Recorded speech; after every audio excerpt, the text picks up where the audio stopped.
This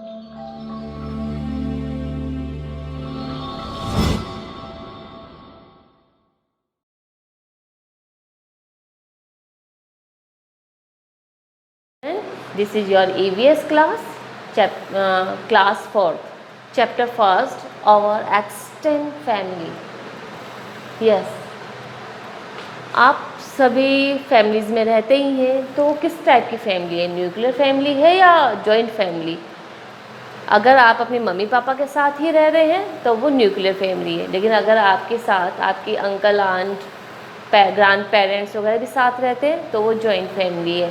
लेकिन अगर आप अकेले हैं अपने मम्मी पापा के साथ, अगर आप न्यूक्लियर फैमिली में भी हैं लेकिन आपके अंकल आंट भी हैं और आपके ग्रैंड पेरेंट्स भी हैं, उनके भी चिल्ड्रन हैं, तो वो भी तो आपकी फैमिली हुई।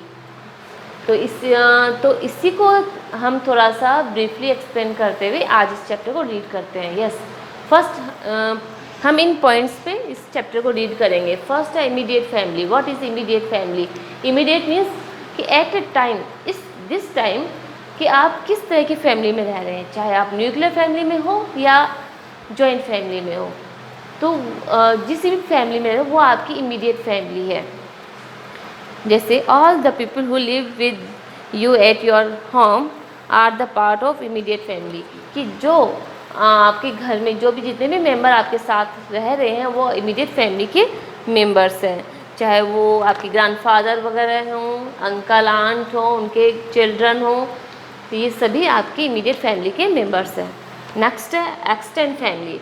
एक्सटेंड फैमिली मीन्स जो आपके साथ आपके घर में रह रहे हैं वो तो आपकी फैमिली है ही, इसके अलावा भी अदर सिटी में हमारी फैमिली के मेंबर्स रहते हैं, तो वो होती है एक्सटेंड फैमिली। जैसे आप लोग जहाँ रह रहे हैं, आपके ग्रैंड फादर या ग्रैंड मदर कहीं और रह रहे हैं, दूसरे विलेज में या सिटी में रह रहे हैं, आपके अंकल आंट हैं वो किसी अदर विलेज या सिटी में रह रहे हैं, तो इस तरह से ये एक्सटेंड फैमिली होती है। एक्सटेंड मीन्स विस्तृत, यानी विशाल, फैमिली का फैलाव। Yes, an extended family includes your close relatives like uncle, aunt, cousin, live separately. कि एक्सटेंड फैमिली में वो सभी फैमिली मेम्बर्स आते हैं जो कि हमारे साथ नहीं रहते हैं। ओके, नेक्स्ट है how many family structure change over time, कि किस तरह से टाइम के साथ साथ फैमिली का जो हमारा स्ट्रक्चर है वो चेंज होता रहता है। कभी तो हमारी न्यूक्लियर फैमिली होती है, कभी हम जॉइंट फैमिली में हो जाते हैं, हमारी फैमिली के मेंबर्स कभी कम होते हैं, कभी ज़्यादा हो जाते हैं। तो ये समय के साथ कैसे चेंज होता है? तो जैसे कि the way our physique change as we grow, जैसे कि हम ग्रोथ करते हैं, जैसे कि हम बढ़ते हैं, in the same way our families also change the passage of time. जिस तरह से हम बढ़ते हैं वैसे ही हमारी फैमिली भी बढ़ती है। हमारी फैमिली में किसी नए बच्चे के जन्म से और या किसी की मैरिज से या फिर किसी की डेथ होने से फैमिली के स्ट्रक्चर में चेंज आता है। There are many ways to which a family structure change over time. यहाँ पे कई तरीके हैं, जैसे कि मैंने आपको बताया था, किसी का बर्थ होने पे, जन्म लेने पे, किसी की शादी होने पे, और या फिर किसी के डेथ होने में। यस, नेक्स्ट है adoption. Adoption is the act of legally taking a child and bringing that child up as one's own. तो अडॉप्शन में हम किसी अदर चाइल्ड को मतलब लीगली लेते हैं, यानी अडॉप्ट करते हैं और उसे अपने बच्चे की तरह उसे परवरिश देते हैं। They parents also called a foster parent. जो पेरेंट बच्चे को गोद लेते हैं, अडॉप्ट करते हैं, उन पेरेंट को फॉस्टर पेरेंट कहा जाता है। और adoption is a kind deed. A child who loses her या his parent, he is called an orphan। यानी कि अडॉप्शन एक ऐसा दयालु काम है कि जिस बच्चे के माता पिता की डेथ हो जाती है तो वो अनाथ हो जाता है, तो उस अनाथ बच्चे को किसी फैमिली के द्वारा अडॉप्ट किया जाता है।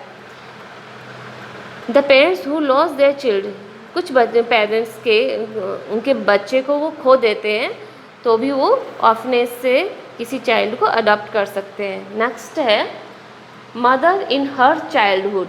मदर इन हर चाइल्डहुड यानी कि हमारे बचपन में हमारी मम्मी का क्या रोल है। ऑल लिविंग थिंग्स ग्रो, सभी हमारी थिंग्स ग्रो करती हैं। तो our orphanage change as we age, sorry our appearance change as we age, जैसे ऐसे ऐसे हमारी अपीयरेंस भी चेंज होती है और हैबिट्स, हमारी हैबिट्स चेंज होती है, हमारी पसंद नापसंद भी बदलती है। If you will look at your mother all photographs, आप अपनी मम्मी की पुरानी फ़ोटोग्राफ देखो। पहले जब वो छोटी बच्ची थी तो उनकी अलग लुक था उनका, फिर जब वो बड़ी हुई तब तो उनका अलग लुक हो गया।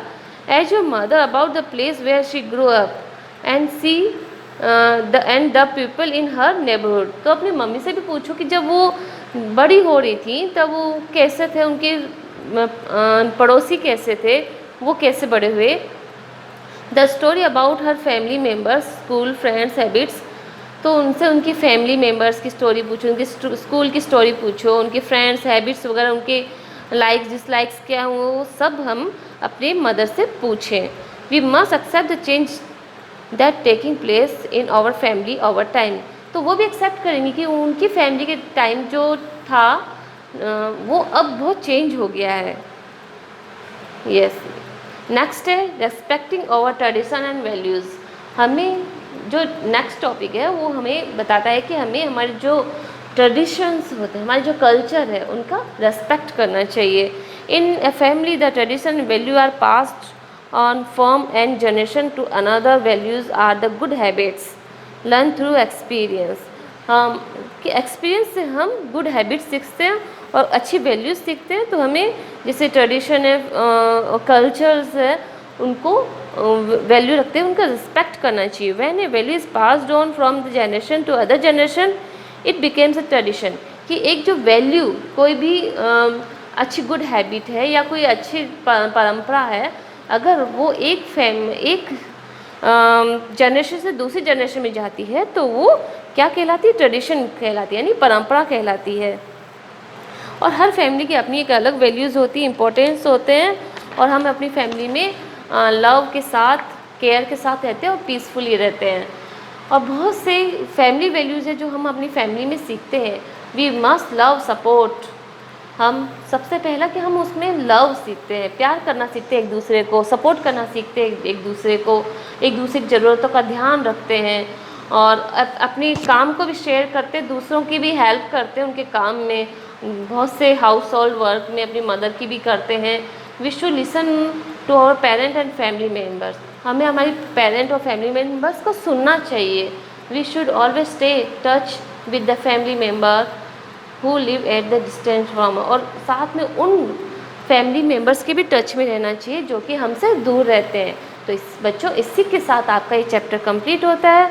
अब आपको इसकी जो एक्सरसाइज है ABOC, आपको इसका एक आपको एज ए होमवर्क दिया जा रहा है, तो आप वो होमवर्क ज़रूर कीजिएगा अपनी बुक और नोटबुक में। Okay students.